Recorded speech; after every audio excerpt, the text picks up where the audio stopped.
Hello champions, welcome to Origin. मेरा नाम Prince Kumar है और आप सभी का ओरिजिन में बहुत बहुत स्वागत है। इस वीडियो लेक्चर के थ्रू हम पढ़ने वाले हैं लद्दाख के बारे में, अबाउट लद्दाख। ये लद्दाख के बारे में क्यों पढ़ रहे हैं हम लोग, इसके बारे में भी जानेंगे। लेकिन लद्दाख के बारे में जो हम लोग पढ़ेंगे ये बहुत ही एक खास सबसे पहली बात तो ये बहुत इंपॉर्टेंट टॉपिक है। दूसरी बात आपको ये जानने को मिलेगा कि आखिर लद्दाख में हमारा क्या खास है ना। चलिए शुरू करते हैं। सबसे पहली बात यहाँ पे क्या लिखा हुआ देखिए, Ladakh is a desert in the mountains in the eastern part of Jammu and Kashmir. Ladakh क्या है ना, एक डेजर्ट है। अब देखिए डेजर्ट का मतलब आप हमेशा एक ऐसा एरिया मत समझिएगा जहाँ पे कि बहुत ही ज़्यादा गर्मी रहा करता होगा, है नहीं। देखिए डेजर्ट हमारा जो है ना दो प्रकार का होता है।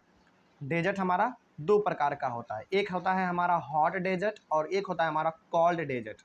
तो हमारा जो राजस्थान साइड में जो हमारा डेजर्ट पाया जाता है ना, यानी कि जो मरुभूमि पाया जाता है, जिसको हम लोग हिंदी में मरुभूमि कहते हैं। हमारा सबसे पहली बात तो डेजर्ट दो प्रकार का होगा। एक होगा हमारा हॉट डेजर्ट जहाँ पे कि आपको बहुत ज़्यादा गर्मी देखने को मिलेगा, फॉर एग्जांपल हमारा राजस्थान वाला साइड। एक होता है हमारा कोल्ड डेजर्ट जहाँ पे कि आपको बहुत ही ज़्यादा ठंडा देखने को मिलेगा, ठंडा महसूस करने को आपको मिलेगा। और ये जो आपको ये जो हम लोग बात कर रहे हैं, ये लद्दाख के बारे में बात कर रहे हैं। तो लद्दाख हमारा क्या है, एक कोल्ड डेजर्ट है। यानी कि यदि आप कभी लद्दाख में जाएंगे तो आपको वहाँ पे बहुत ही ज़्यादा ठंडे का महसूस आपको यानी कि ठंडापन आपको वहाँ पे महसूस होगा, बहुत ज़्यादा वहाँ पे ठंडा रहता है। अब सवाल है कि ये लद्दाख हमारा है कहाँ पे। तो लद्दाख हमारा क्या है, एक डेजर्ट है, यानी कि कोल्ड डेजर्ट है हमारा यहाँ पे। और ये लद्दाख जो है ना माउंटेन्स पे हमारा है, यानी कि माउंटेन। यदि आप कभी जम्मू एंड कश्मीर यदि जाने का आपको मौका मिले तो जम्मू एंड कश्मीर पूरी तरीके से यानी कि पहाड़ों से ही भरा हुआ एरिया है ना। तो पहाड़ों के ऊपर ही हमारा एक छोटा सा जगह है जिसका नाम है लद्दाख।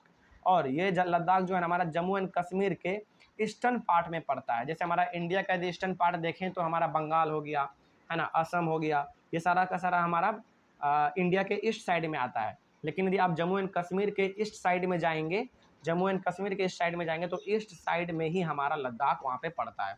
तो लद्दाख हमारा एक बहुत ही कोल्ड डेजर्ट एरिया है, यानी कि वहाँ पे बहुत ही ज़्यादा ठंडा रहता है। और ये लद्दाख आपको जम्मू एंड कश्मीर के ईस्टर्न साइड में देखने को मिल जाएगा, ठीक है। और ये जगह है मेनली, यहाँ पे बहुत सारे लोग ट्रिप पे भी जाया करते हैं घूमने के लिए, ठीक है। आगे बढ़ते हैं फिर। Here very little agriculture is possible because this region does not receive any rain and is covered in snow for a large part of the year। अब चूंकि लद्दाख है तो लद्दाख जो है ना वो हमेशा जो है ना बर्फ़ से ढका हुआ रहता है, यानी कि वहाँ पे बहुत ज़्यादा बर्फ़ आपको देखने को मिल सकता है। यदि आप कभी मौका मिले तो आप जाएंगे तो आपको वहाँ पे देखने को मिलेगा कि लद्दाख ना पूरी तरीके से बर्फ़ से ही भरा हुआ रहता है। यानी कि पूरी तरीके से लद्दाख में आपको हर जगह पे केवल और केवल बर्फ़ देखने को मिलेगा। और चूँकि हर जगह बर्फ़ वहाँ पे है तो वहाँ पे आप खेती नहीं कर सकते हैं, ठीक है। खेती नहीं कर सकते हैं, पहली बात तो वहाँ पे बर्फ़ ज़्यादा है। दूसरी बात ये कि वहाँ पे वर्षा बहुत ही कम होती है। आई होप आपको समझ में आ रहा होगा। वहाँ पे पहली बात तो बर्फ़ बहुत ज़्यादा है और बर्फ़ में आप खेती नहीं कर सकते हैं। बर्फ़ में आप खेती कैसे कर सकते हैं, आपको खेती करने के लिए क्या चाहिए, मिट्टी चाहिए। वहाँ पे मिट्टी है नहीं, हर जगह पे आपको बर्फ़ देखने को मिलेगा, पहली बात ये हो गया। दूसरी बात ये कि वहाँ पे वर्षा भी यदि होता है ना, हालांकि वहाँ पे बारिश तो होता ही नहीं है, लेकिन यदि मान लीजिए कभी बारिश होता भी है ना तो बहुत बड़ा बड़ा स्नोफॉल का वहाँ पे बारिश होता है। समझ में आ रहा है आपको, इसीलिए वहाँ पे खेती नहीं हो सकता है। आगे बढ़ते हैं फिर। Very few trees can grow in the region. वहाँ पे आपको पेड़ पौधे भी बहुत कम देखने को मिलेंगे। वही पेड़ पौधे आपको देखने को मिलेंगे जो कि बहुत ज़्यादा ठंडे में भी सर्वाइव कर सकता है। यानी कि वहाँ पे आपको बहुत ही कम प्लांट देखने को मिलेगा, क्योंकि वो इतना ज़्यादा ठंडा रहता है ना एरिया, तो प्लांट उसको बर्दाश्त ही नहीं कर पाता है और प्लांट मर जाता है वहाँ पे। तो आपको वहाँ पे पेड़ पौधे भी बहुत ही कम देखने को मिलेंगे। लेकिन हाँ, यदि सबसे ज़्यादा यदि वहाँ पे आपको कोई चीज़ देखने को मिलेगा तो वो देखने को आपको मिलेगा स्नो, यानी कि बर्फ़ देखने को आपको ज़्यादा मिलेगा वहाँ पे। उसके बाद for drinking water people depend on the melting snow during the summer months. अब देखिए वहाँ पे ना लोगों को पानी पीने के लिए निर्भर रहना पड़ता है किस चीज़ पे, वहाँ का जो बर्फ़ है ना, बर्फ़ पिघलेगा और बर्फ़ के पिघलने से जो हमारा पानी निकलता है ना, उसी पानी को वो लोग पीते हैं। यानी कि वहाँ पे पानी का भी इस प्रकार से सुविधा नहीं है कि यदि आप जाएँ और चापाकल से पानी भर के लेते आएँ, वहाँ पे इस प्रकार का भी सुविधा नहीं है। वहाँ पे यदि आपको पानी पीना है तो आपको क्या करना पड़ेगा, बर्फ़ को पिघालना पड़ेगा और फिर उसके बाद उस बर्फ़ को आपको पीना पड़ेगा। इस प्रकार का वहाँ पे सिचुएशन क्रिएट हो जाता है। आगे बढ़ते हैं फिर। Here people keep sheep and goats. The goats are special because they produce pashmina wool. Pashmina wool are use to make pashmina shawl. Ladakh के लोग अक्सर वहाँ पे जानवर को पाला करते हैं दो प्रकार के। सबसे पहला सीप यानी कि भेड़िया और गॉट यानी कि बकरी। जो हमारे लद्दाख के लोग होते हैं, यदि आपको कभी मिले मौका मिले, यदि आपको कभी मौका मिले तो यदि आप जाएंगे वहाँ पे तो आपको देखने को मिलेगा कि लद्दाख के लोग ना गॉट और सीप ज़्यादा पालते हैं वो भी यहाँ पे। यदि आप किसी मूवी में भी देखे होंगे तो हमारा यदि कोई मूवी है जो कि नॉर्थ साइड में शूट हुआ है तो वहाँ पे आपको भेड़ बकरी ज़्यादा देखने को भी मिलता हुआ होगा, है ना। तो वो लोग सीप यानी कि भेड़िया और गोट को ज़्यादा इसलिए पालते हैं ना, क्योंकि इन दोनों से उनको क्या मिलता है, पश्मीना ऊल मिलता है। पश्मीना ऊल, जैसे सीप हमारा क्या करता है, सीप हमारा ऊल प्रोड्यूस करता है, गोट भी, ऐसे भी बहुत सारे गोट हैं जो कि वो ऊल को प्रोड्यूस करते हैं। तो वो ऊल हमारा कौन सा हो गया, पश्मीना ऊल। और पश्मीना ऊल से बनाया जाता है पश्मीना शॉल। देखिए, pashmina wool are use to make pashmina shawl. और ये जो पश्मीना शॉल होता है ना जम्मू एंड कश्मीर का, वो इतना ज़्यादा गर्मी प्रोड्यूस करता है ठंडे के समय में, इतना ज़्यादा गर्मी प्रोड्यूस करता है कि आप एक केवल शॉल से यानी कि आप केवल एक ही चादर से पूरी ठंडे को आप काट सकते हैं। यदि आपके रिलेटिव में कोई गए होंगे या फिर नहीं भी गए होंगे तो आप उसको यहाँ पे सुने ज़रूर होंगे कि पश्मीना शॉल जो होता है ना वो बहुत ही ज़्यादा गर्मी को प्रोड्यूस करता है, ठीक है। क्योंकि ये जो है ना बिल्कुल अच्छी तरीके से बनाया जाता है, एकदम बिल्कुल इम्तिनान से बनाया जाता है। इसको बनाने में बहुत ज़्यादा समय लगता है ना। आगे बढ़ते हैं फिर, लेकिन हाँ ये याद रखिएगा कि पश्मीना शॉल हमारा किससे बनेगा, पश्मीना शॉल हमारा बनेगा पश्मीना ऊल से। और ये पश्मीना ऊल हमारा कहाँ से आएगा, ये पश्मीना ऊल हमारा सीप और गोट से आएगा।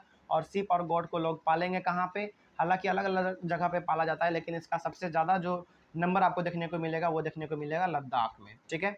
आगे बढ़ते हैं फिर, the people eat meat and milk products like cheese and butter. और जो लद्दाख के लोग होते हैं ना वो ज़्यादातर खाते क्या हैं, मीट खाते हैं और मिल्क से बने हुए प्रोडक्ट को वो ज़्यादा खाते हैं, ठीक है। मीट में वो लोग चिकन खाते होंगे, मटन खाते होंगे और भी बहुत प्रकार के वो लोग खाते होंगे। और मिल्क प्रोडक्ट भी वो लोग खाते हैं सबसे ज़्यादा, जैसे चीज़ हो गया, बटर हो गया, इन सब चीज़ों को वो लोग ज़्यादा खाते हैं। उसके बाद it was considered a good trade route to Tibet. Ladakh is also called little Tibet. देखिए, यदि आप लद्दाख से थोड़ा सा हट के आप देखेंगे ना, यानी कि आप यदि नॉर्थ इंडिया में देखेंगे तो आपको एक जगह देखने को मिलेगा जो कि तिब्बत है हमारा, है ना। और तिब्बत यदि आपको जाना है ना, यदि तिब्बत आपको जाना है तो तिब्बत जाने के लिए जो सबसे आसान रास्ता पड़ता है वो लद्दाख होकर पड़ता है। यानी कि आप लद्दाख चल जाइए, आप लद्दाख से इजीली आप तिब्बत जा सकते हैं। हालांकि आप तिब्बत तो बहुत ही प्रकार के रास्ते से जा सकते हैं, लेकिन जो सबसे आसान और सबसे खूबसूरत रास्ता माना जाता है वो है हमारा लद्दाख। लद्दाख से आप तिब्बत भी जा सकते हैं। और तिब्बत भी घूमने फिरने के लिए इतना ज़्यादा अच्छा एरिया है ना कि यदि आप वहाँ पे एक बार चले जाएँ तो आपको वापस आने का मन ही नहीं करेगा। वहाँ पे हर तरफ बर्फ़ से घिरा हुआ एरिया रहता है, बहुत प्रकार का वहाँ पे आपको टूरिस्ट प्लेस भी देखने को मिलेगा। वहाँ पे मतलब कि आपका मन पूरी तरीके से लग जाएगा, इस प्रकार से हमारा तिब्बत है। और लद्दाख को लिटिल तिब्बत भी कहा जाता है, क्योंकि तिब्बत जो होता है, तिब्बत जो हमारा है ना वो बहुत ही अच्छा है। वहाँ पे घूमने फिरने वाला एरिया अच्छा है, वहाँ पे साफ़ सुथरा अच्छा रहता है, वहाँ के लोगों का बिहेवियर बहुत अच्छा है। और इसीलिए लद्दाख को भी यहाँ पे हम लोग लिटिल तिब्बत कह देते हैं, क्योंकि लद्दाख में भी आपको तिब्बत जैसा ही फैसिलिटी देखने को मिलेगा। यहाँ पे भी लोगों का अच्छा व्यवहार रहता है, आपके साथ अच्छे से वो पेश आएंगे, आपको अच्छे तरीके से वो ट्रीट करेंगे, है ना। इसीलिए लद्दाख को हम लोग लिटिल तिब्बत भी कहते हैं। आगे बढ़ते हैं फिर, यदि आपको कभी मौका मिले, आप यदि बड़े होंगे तो कभी ना कभी आपको यदि मौका मिले तो लद्दाख एक बार आप ज़रूर घूमने जाइएगा, ठीक है। आगे बढ़ते हैं फिर उसके बाद बढ़ते हैं, Islam was introduced in this region more than 400 years ago and there is a significant Muslim population. Ladakh में जो है ना, हमारा लद्दाख में जो हमारे एक अलग प्रकार के जो हमारा रिलीजन है, जैसे हमारे यहाँ पे इंडिया में मेनली 4 प्रकार के रिलीजन है, हिंदू, मुस्लिम, सिख और ईसाई। एक और अभी हम लोगों ने पढ़ा था, बुद्धिज़्म के बारे में पढ़ा था हम लोगों ने पिछले क्लास में, है ना। तो बुद्धिज़्म भी है, यानी कि बहुत प्रकार के हैं।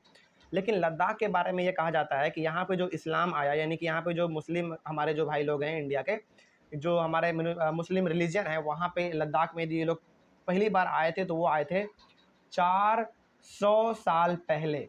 400 साल पहले, इस चीज़ को आप याद रखिएगा, इस चीज़ को आप याद रखिएगा कि लद्दाख में जो हमारा इस्लाम रिलीजन है, यानी कि जो मुस्लिम हमारा रिलीजन है, वो कब आया था, वो आया था हमारा 400 साल पहले, ठीक है। और यदि आप लद्दाख कभी जाएंगे ना तो लद्दाख में आपको हमारे मुस्लिम पॉपुलेशन भी देखने को मिल जाएंगे, बहुत हद तक देखने को मिल जाएंगे।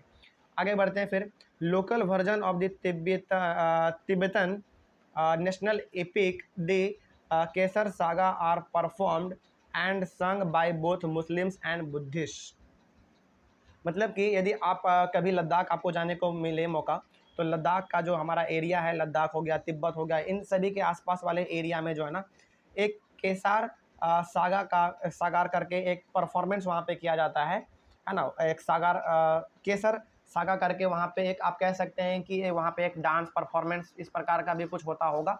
तो वहाँ पे यदि आप जाएंगे तो वहाँ पे आपको ये चीज़ देखने को मिल सकता है। ठीक है, आई होप आपको ये भी समझ में आ रहा होगा।